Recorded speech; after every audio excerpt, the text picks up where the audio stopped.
May niluto ko kagabi. Kaya balak ko ngayon gawin natin kimbap na lang. Yan, magkikimbap tayo ngayon. Ayan.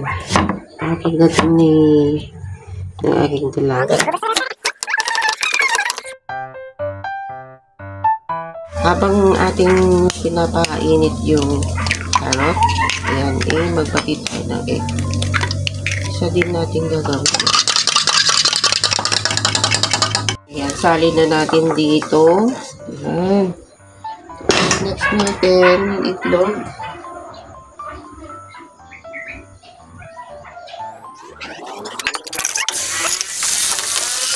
Salin na rin natin dito yung itlog. Tapos, another one. Stir-fry din natin yung spinach. Ito, may spinach tayo.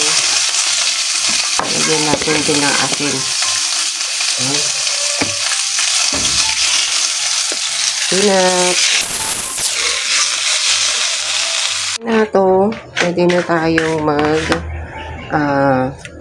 tawag dito, rekaduhan na natin tong kanin. Lalagyan din natin ng ganito, no?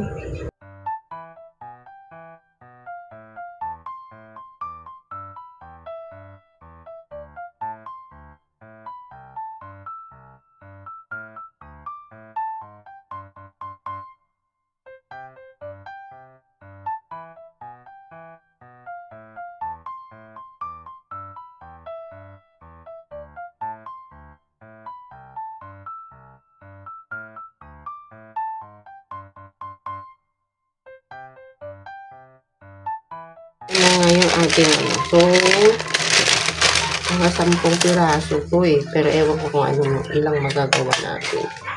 Ay, wala akong supot sa kamay.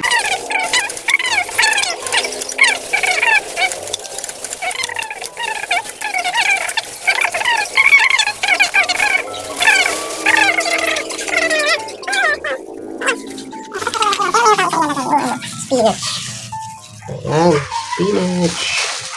Tapos, pwede na natin i-roll. Hindi masyado akong naglagay ng para tumaba siya. Sige, pwede na siguro. Ganun, para hindi siya buhaw dun sa gilid.